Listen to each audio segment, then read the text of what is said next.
Good day, everyone. Today, I will be discussing an introduction to anatomy of upper limb.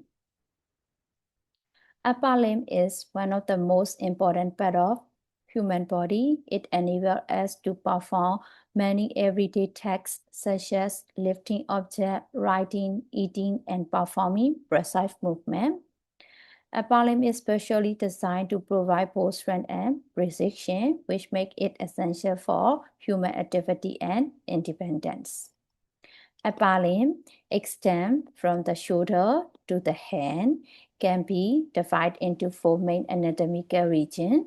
These regions include shoulder region, arm or brachium, forearm or antebrachium, and hand. Each region contains specific bone, muscle, nerve, and blood vessel that work together to allow movement and function. First, shoulder region connect the upper limb to the trunk of the body. It includes clavicle, also known as collarbone, and scapula or shoulder blade. These bones unite to form shoulder girdle, which support the upper limb and allow a wide range of motion. Next is the arm, also called the brachium. The arm contains a single long bone called humerus, and it also contains muscles that allow movement such as flexion and extension at the elbow joint. Below the arm is the forearm, which consists of two bones called the radius and ulna. These two bones allow the forearm to rotate, making movements such as turning the palm upward or downward possible. This ability is important for activities like using tools or holding objects.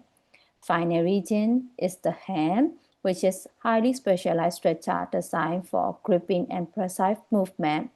The hand contains several small bones, including carpal in the wrist, metacarpal in the palm, and phalanges in the finger. These bones work together to allow complex hand movement.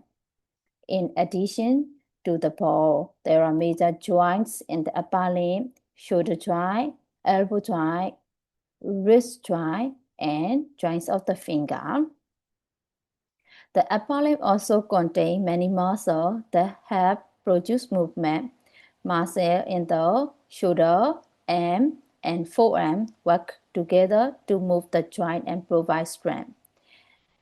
These are muscles in the shoulder region, such as deltoid, supraspinatus, infraspinatus, teres minor, and teres major, and anterior arm muscle, bicep, coracobrachialis, brachialis. Posterior arm muscle, tricep, and coneus. And these are anterior forearm muscle and posterior forearm muscle. Anterior forearm muscle are flexor muscle and posterior forearm muscle are extensor muscle. The upper limb is supplied by a network of nerves called brachial plexus and its terminal branches. These nerves control muscle movement and provide sensation to the shoulder, arm, and hand. Furthermore, upper limb receives blood supply through the major arteries such as subclavian, axillary, and brachial artery. These arteries ensure that muscles and tissues of upper limb receive oxygen and nutrients needed for proper function. Studying the anatomy of upper limb is very important in healthcare and medicine. Many injuries occur in this area, including fracture, dislocation, ligament injury, and nerve damage.